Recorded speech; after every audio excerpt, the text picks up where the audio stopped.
2 of unit circle. So last time we learned the labels of the unit circles. So now we will learn the values and learn them so we don't have to rely on our memory. And I will show you a trick which makes it super easy to do this. Okay, so let's get started. So we discussed in the last video that these are the reference angles, which is 30 degrees, 60 degrees, and 45 degrees. I skipped. Sorry about that. This is 45 degrees, and this is 60 degrees. So those are the angles on those. And we already know that this is 90. So now, to get these values in quadrant 2, we take 180 and subtract 30 from it. So we get 150. Subtract 45 from it, and we get 135 degrees. Now subtract 60 from it, and we get 120 degrees. So in here we were taking 90 degrees and subtracting 30, 45, and 60. We're doing the same thing here. We take 180 now, subtract 30, subtract 45, subtract 60. And we continue doing that around the circle. So now we're going to take the same thing. So this will be 210 degrees. This will be 225 degrees. And this will be 240 degrees. And how we got these values is we took 180, added 30, 180, added 45, 180, added 60. I'm going to continue doing the same thing here. So this will be 300 degrees.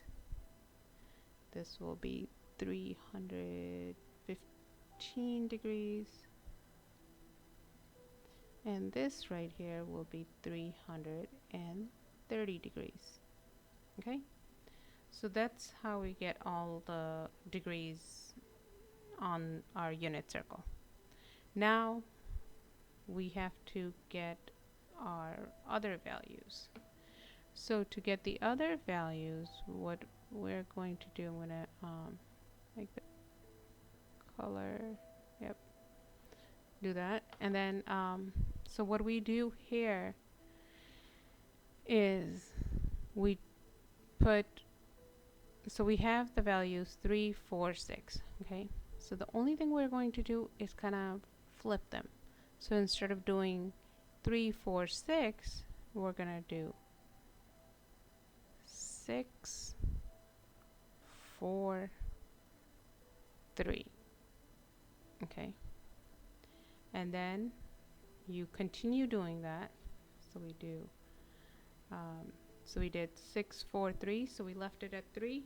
So we're going to start at 3.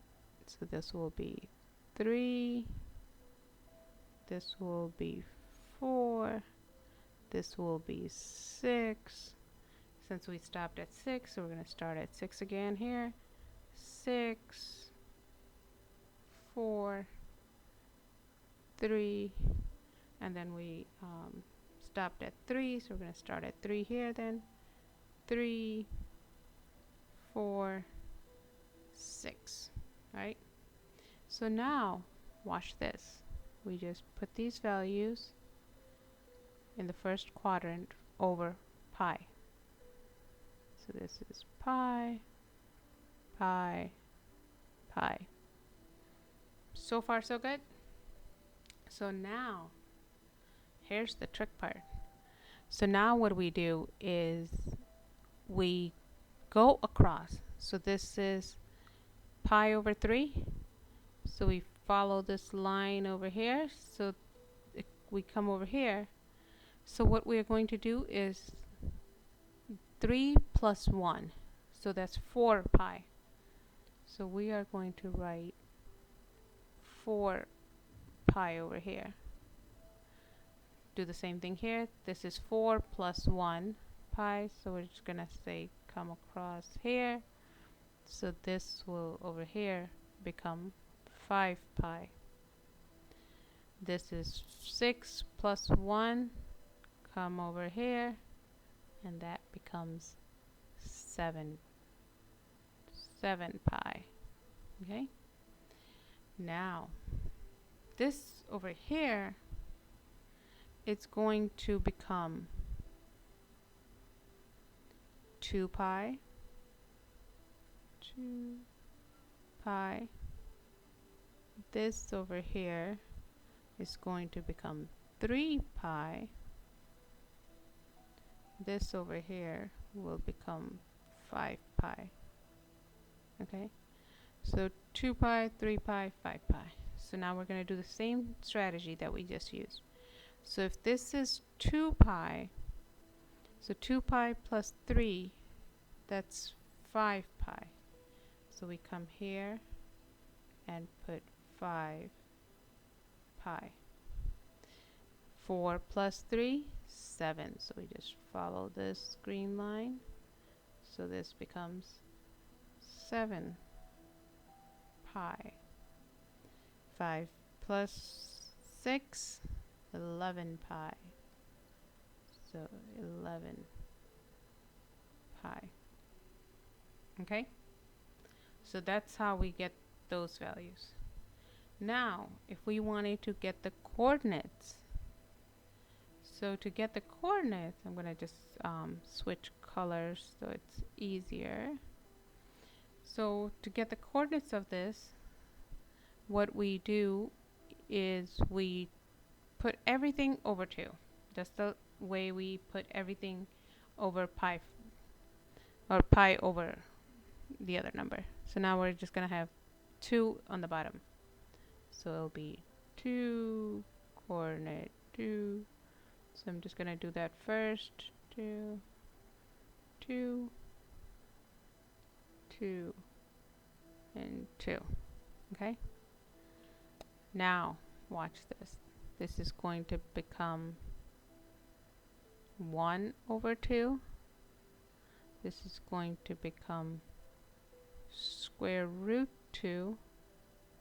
And this is going to become square root 3. Okay? This is, so we stopped at square root 3. So we're going to start at square root 3. Square root 3, square root 2, and 1. So we put 2 in the denominators, and then put 1, and then square root 2, square root 3, and then start backwards from here. 1, square root 2, square root 3. So those become our coordinates. Okay. So now we do the same thing here. We're going to come across. So this is going to be over 2, over 2, over 2, over 2, over 2, and over 2. So this is positive. But when we come here, we're just going to make these values negatives. So we're going to keep them the same, but just change them into negatives. So it'll become negative square root 3 and negative 1. We could do the same thing over here. This will become negative square root 2, negative 2. Square root, actually both of them are square roots, so right there. Then this becomes negative 1 and negative 3. Right here now, same thing. We're going to have 2 underneath. So let me see how I do this. 2 in our denominators.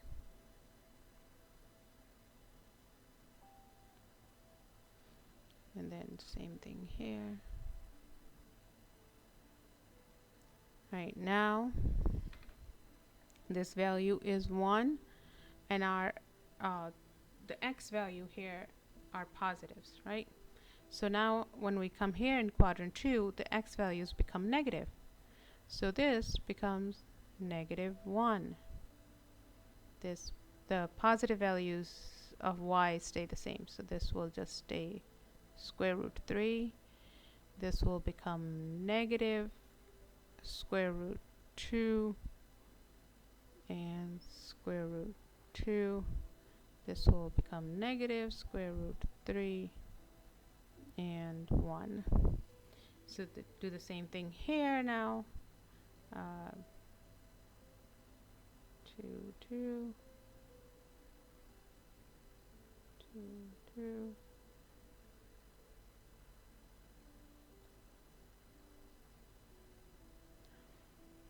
We're going to do the same thing. Is this the only difference here now is our x would be positive and y would be negative.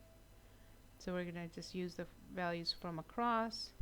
So this becomes 3, -1, square root 2, negative square root 2, 1, and this becomes negative square root 3. So this is how we come up with all the values that are on the circle. So let's do a quick recap. So we put our degrees 30, 45, 60 and do that all around. And then for our red values, we put them over 3, 4, 6 and over pi. All of these go over pi, which makes this easier now. So we stopped at 3, so we're going to do 3, 4, 6. Stopped at 6, so 6, 4, 3. Stopped at 3, so 3, 4, 6. Okay. And then these are all pi's. These become 2 pi, 3 pi, 5 pi, because it'll be 2 pi, 3 pi, 5 pi. And then this values come from here, because it'll be 6 pi plus 1, 7 pi, 4 plus 1, 5 pi, 3 plus 1, 4 pi. And then we do the same thing up from across. 2 plus 3, 5, 4 plus 3, 7, 5 plus 6, 11.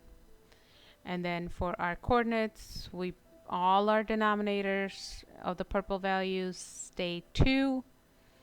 And what we do is we start with 1, square root 2, square root 3. Now we work backwards. 1, square root 2, square root 3. And we know all these values in quadrant 1 are positive. In quadrant 2, our x values become negative. So we just take these values and make our x values negative. In quadrant 3, our y values become negative. So we just take these same values again, make the y's negative and the x negatives. And then in quadrant 4, we make all the y's negative and the x stay positive. And that is all. And if you liked them, please do let us know in the comments. And if you have any questions, please leave those in the comments as well, and we'll try to answer them as soon as possible. Thank you. Have a good day.